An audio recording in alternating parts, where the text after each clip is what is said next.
Next topic free fall. ठीक है, free fall मतलब क्या देखते हैं अभी। ठीक है, हम उसको एक जैसे कि यहाँ पे एक्टिविटी दी है, स्टोन लिया, उसको ऊपर फेंका, लेकिन उसके बाद वो नीचे आता है, एक हाइट तक ऊपर जाएगा, उसके बाद वो नीचे आने लगेगा।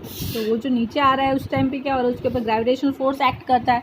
ठीक है, तो ग्रेविटेशनल फोर्स जब उस पर एक्ट करता है तो वो नीचे की तरफ गिरता है। तो जब नीचे की तरफ गिरता है तो क्या उतनी ही वेलोसिटी से नीचे से आता है जितनी वेलोसिटी से ऊपर गया था? नहीं, उसकी वेलोसिटी चेंज हो जाती है। ठीक है, नॉर्मली तो बढ़ ही जाती है। तो चेंज इन द वेलोसिटी, जब ऊपर से नीचे की तरफ कोई भी ऑब्जेक्ट गिरता है तो उसकी वेलोसिटी हमेशा क्या होती है? चेंज होती है। एंड डायरेक्शन तो नहीं चेंज होता है, there is no change in the direction but the velocity changes. तो जो चेंज इन वेलोसिटी होता है वो क्या होता है? एक्सेलरेशन होता है। 8th चैप्टर में पढ़ा है हमने। ठीक है, तो चेंज इन वेलोसिटी को हम क्या कहते हैं? एक्सेलरेशन के नहीं। यानी इसका मतलब क्या है कि ऑब्जेक्ट के अंदर क्या आ गया है? एक्सेलरेशन आ गया है।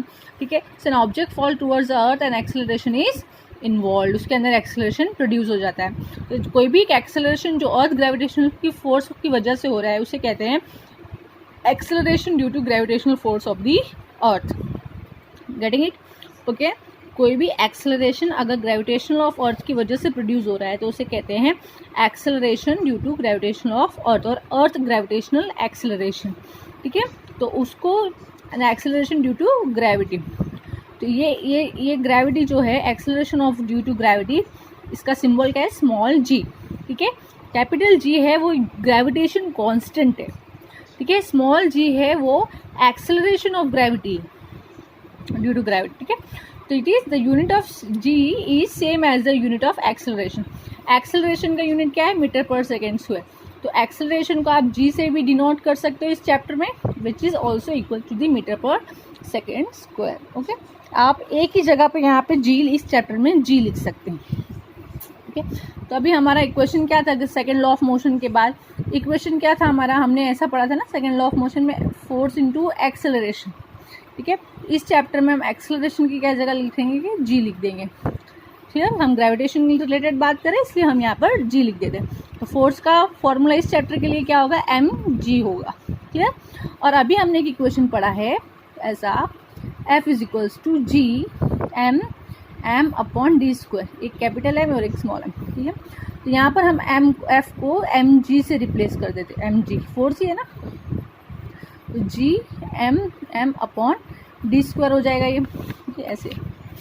देखो, f is equals to g upon D square, where we are replacing f equals to m g, तो ये एम जी बनेगा, it is g M upon D square. ठीक है, अब इसमें से हमें स्मॉल जी की वैल्यू फाइंड करनी है। जी की वैल्यू फाइंड करेंगे तो G capital M upon small M into D square, denominator और न्यूमेरेटर डिनोमिनेटर, एक एम कैंसिल हो जाएगा, so G will be G M upon D square. ये आपको कैलकुलेट करने पे जी की वैल्यू देगा। बट अब ऐसा मान लो अगर कि ये अर्थ है, ठीक है, अर्थ की ये सरफेस है और हम यहाँ खड़े, या ऑब्जेक्ट यहाँ पर है। ठीक है, और अर्थ का ये सेंटर है, तो अर्थ का सेंटर और ऑब्जेक्ट का डिस्टेंस क्या होगा? अर्थ का रेडियस होगा। हम अर्थ की सरफेस पे हैं या ऑब्जेक्ट अर्थ की सरफेस पे है? ये अर्थ का सेंटर, तो हमारा अर्थ के सेंटर से डिस्टेंस कितना होगा? अर्थ का रेडियस जितना ही होगा। तो हम यहाँ पे अगर डिस्टेंस को रेडियस से डिस्प्लेस कर देते हैं, then G M upon R square आएगा। Sorry, clear? ओके, तो g is equals to ji M R square, what we have replace with the radius of the earth. कैसे रेडियस ऑफ द अर्थ लिया? क्योंकि object surface पे ही है, तो surface से अर्थ के सेंटर का डिस्टेंस जो होगा वो रेडियस होगा, एक सर्कल का सेंटर से एक पॉइंट तक, दैट इज रेडियस। ओके, सो अब क्या है, अर्थ पूरा अच्छे से गोल नहीं है, एकदम परफेक्ट गोल नहीं है कि नहीं? अर्थ थोड़ा एलिप्टिकल है, तो रेडियस का तो क्या होगा? चेंज होगा, यानी रेडियस का डिस्टेंस चेंज होगा। यहाँ पर अगर आप देखते हो तो रेडियस का यानी डिस्टेंस कम होगा, और यहाँ देखोगे तो डिस्टेंस ज़्यादा होगा। ठीक है, सो पोल से इक्वेटर तक में डिस्टेंस बदलता है। So earth is not a perfect square, so the radius of the earth increases poles to the equator. So जितना अगर ये इक्वेटर का सॉरी जितना ही रेडियस बढ़ता जाएगा जी की वैल्यू चेंज होती रहेगी। ठीक है, तो अर्थ पे ही आप देखोगे कि अगर आप पोल पे हो तो जी की वैल्यू कम आएगी और इक्वेटर पे हो तो जी की वैल्यू ज़्यादा आएगी, ठीक है।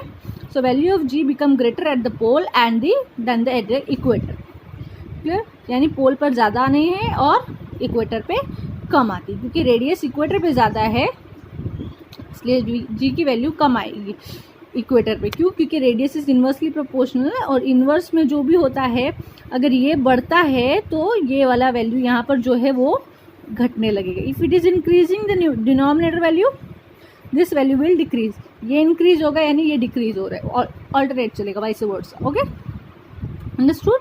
तो कहाँ पर अर्थ का ग्रेविटेशनल एक्सेलरेशन ज़्यादा होता है? पोल पे। कहाँ कम होगा? That is at equator. Why? Because the radius increases from pole to the equator, ठीक है। तो जी का वैल्यू कम या ज़्यादा कुछ भी मिलेगा, depends upon the how far it is from the earth और acceleration of earth is given by this equation. अभी इक्वेशन देख लो, हमें कुछ नहीं करना है यहाँ पे, खाली ये वैल्यूज़ लगानी है। हमारे पास क्या है? कांस्टेंट का वैल्यू है, मास ऑफ द अर्थ है, रेडियस ऑफ द अर्थ हमें पता है, ठीक है। तो कांस्टेंट वैल्यू ये है 6.673 है ना, तो हम इसको राउंड अप कर देते तो इट विल बिकम 7, ठीक है। तो ये हो गया हमारा gravitation mass. Mass of the अर्थ दिया है 6 × 10⁴ kg and the radius of earth given, ठीक है। ये मास है अर्थ का, ये रेडियस है। बस इसको इस फॉर्मूला में डाल देना है, सारी वैल्यूज़ को आप कैलकुलेट करोगे। इसको याद रखने की ज़रूरत नहीं है, आपको सिर्फ वैल्यू ये याद रखने की जी की वैल्यू ये आती है, ठीक है, 9.8 मीटर/सेकंड स्क्वायर। आपका वैल्यू ये आएगा। अभी कभी भी क्या होता है, इक्वेटर पे अगर ऑब्जेक्ट होता है ज़्यादातर तो हम ये वैल्यू यूज़ करते हैं 9.8 मीटर/सेकंड। सपोज अगर वो पोल पे है तो जी का वैल्यू हम क्या ले लेंगे? 10 मीटर/सेकंड स्क्वायर, क्लियर। नॉर्मली हम यही यूज़ करते हैं, कभी कभी क्वेश्चंस को सिंप्लीफाई करने के लिए हम 10 भी यूज़ कर सकते हैं। Understood students? What is the value of small g? 9.8 metre per second square, okay. Just remember this value, formula याद रखना और ये वैल्यू याद रखना, इन सब की ज़रूरत नहीं है, क्लियर। अब ये याद रखना कि इक्वेटर पे जी की वैल्यू कम आएगी, पोल पे जी की वैल्यू ज़्यादा आएगी। Got it? अगर ज़्यादा आएगी तो कितनी ज़्यादा होगी? 10 तक चले जाए। 9.8 है तो ये 10 हो जाएगा, clear understood. If think the free fall is also clear to you students. If you have any query you can ask me, ठीक है।